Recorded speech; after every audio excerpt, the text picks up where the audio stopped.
गुलबर्गा नगर चुनाव में all India मजलिस-ए Ittehadul Muslimeen का तैयारी जोर पर नगर चुनाव में वहां पर अपने उम्मीदवारों का घोषणा कर रही है और साथ ही साथ बड़ी खबर बता रहे हैं कि मजलिस के राष्ट्रीय अध्यक्ष बैरिस्टर असदुद्दीन ओवैसी साहब चुनाव प्रचार करने के लिए गुलबर्गा आ रहे हैं और गुलबर्गा के लोगों का कहना है कि इस बार मेयर मजलिस-ए इत्तेहादुल मुस्लिमीन का ही बनेगा।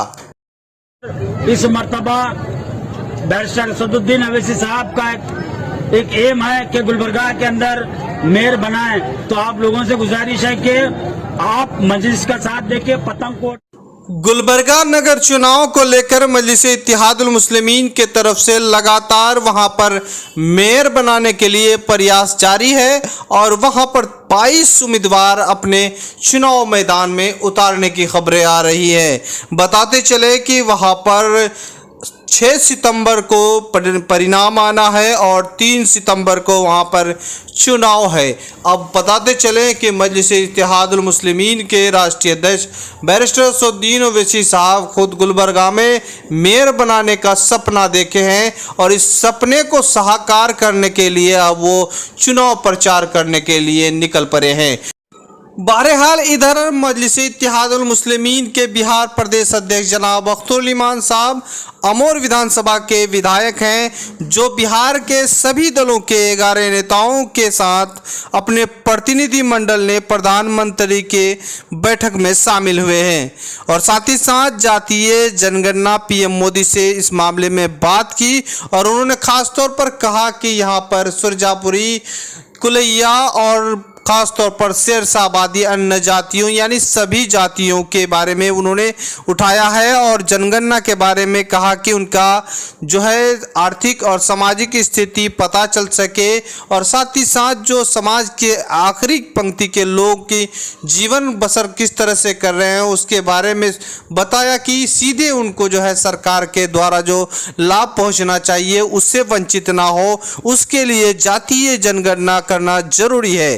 खास इसी मसले को लेकर इधर मजलिस-ए इत्तेहादुल मुस्लिमीन के राष्ट्रीय अध्यक्ष बैरिस्टर असदुद्दीन ओवैसी साहब ने खास तौर पर पीएम मोदी के इस बैठक में उनको अब तक जो है खबर नहीं आई है और साथ ही साथ उन्होंने खास शाम को प्रेस कॉन्फ्रेंस के करते हुए उन्होंने क्या कहा है खास आपको हम दिखा रहे हैं। मुझे अभी तक मोदी सरकार की तरफ से ऑल पार्टी मीटिंग का इनविटेशन अभी तक नहीं मिला है। मुझे नहीं मालूम कि वो भिजाएंगे नहीं भिजाएंगे, क्योंकि जब चाइना की ऊपर जब चाइना हमारे भारत की टेरिटरी में जब घुस गया था और आज भी घुस के बैठा हुआ है, जब प्रधानमंत्री ने ऑल पार्टी मीटिंग बुलाई ऑनलाइन, तो प्रधानमंत्री ने ऑनलाइन में भी हमको दावत नहीं दी, बुलाया नहीं। अब ये नहीं मालूम कि इस ऑल पार्टी मीटिंग में जो फॉरेन मिनिस्टर ब्रीफ करेंगे अफगानिस्तान के ऊपर उसमें हमको बुलाएंगे नहीं बुलाएंगे, मगर हम तो आपके जरिए से प्रधानमंत्री से ये बोलना चाहेंगे कि हमको भी बुलाइए, हमको भी बुलाइए। चाय की जरूरत नहीं है, मगर हम सुनना चाह रहे हैं कि भारत सरकार की क्या पॉलिसी अफगानिस्तान के ऊपर, क्योंकि मैंने पार्लियामेंट में 4 मरतबा पिछले 7.5-8 साल में इस मसले को बार बार उठाया है और वो ऑन रिकॉर्ड पर है। हम ये पूछना चाह रहे हैं कि भाई आपकी पॉलिसी क्या है अफगानिस्तान के ऊपर। तो हम उम्मीद करते हैं कि government of India AIMIM party को भी इस ऑल पार्टी मीटिंग में इनवाइट करेगी। ये तो मोदी सरकार को बोलना पड़ेगा कि बीजेपी की गवर्नमेंट भारत में है, उनकी पॉलिसी क्या है इसके ऊपर वो बताए ना। वही नहीं पूछना चाह रहे। भारत का प्रधानमंत्री तो मैं नहीं हूं ना। ये सवाल आपका बहुत सही है, ये भारत के प्रधानमंत्री उनके सरकार को इस सवाल का जवाब देना पड़ेगा। आपके सवाल बड़े बुनियादी हैं। नहीं, अरे भाई मैं प्रधानमंत्री तो मैं नहीं हूं ना। अरे देखिए, भारत सरकार की पॉलिसी क्या हम सुनना चाह रहे हैं।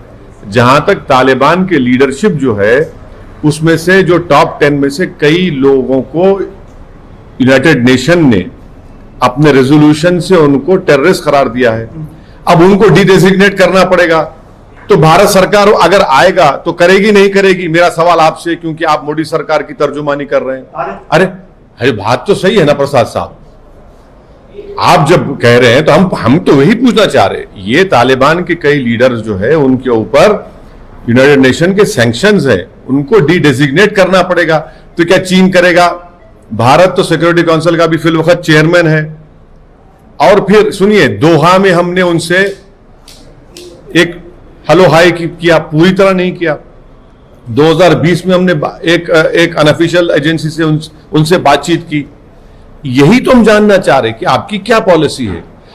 प्रधानमंत्री ने, सुनिए, प्रधानमंत्री ने काबुल जाकर आपके चैनल पर दिखाया गया कि गनी के साथ आपने पार्लियामेंट का उद्घाटन किया और भारत के प्रधानमंत्री ने स्पीच भी दी।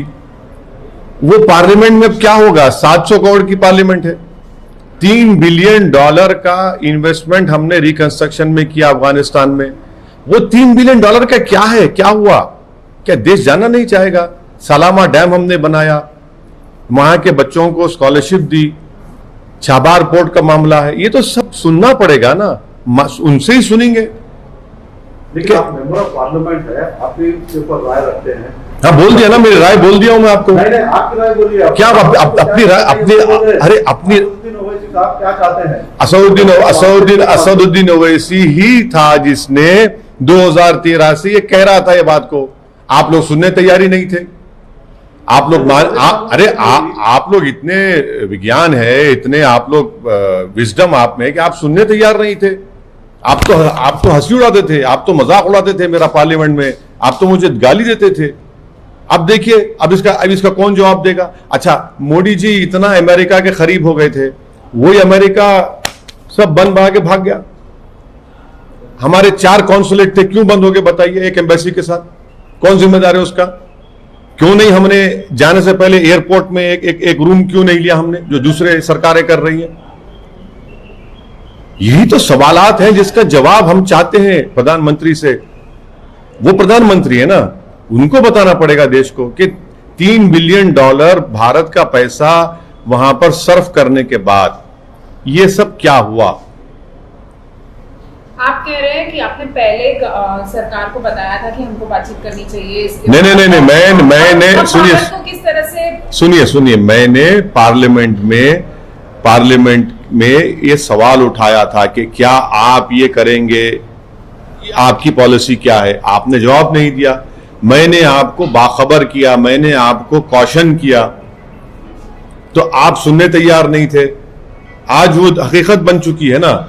तो इसमें आपका प्रॉब्लम क्या है आपके चैनल का, कि आप ये चाह रहे हैं कि रात के 9 बजे बैठकर ओवैसी ये वो मैं होने नहीं दूंगा। आप ये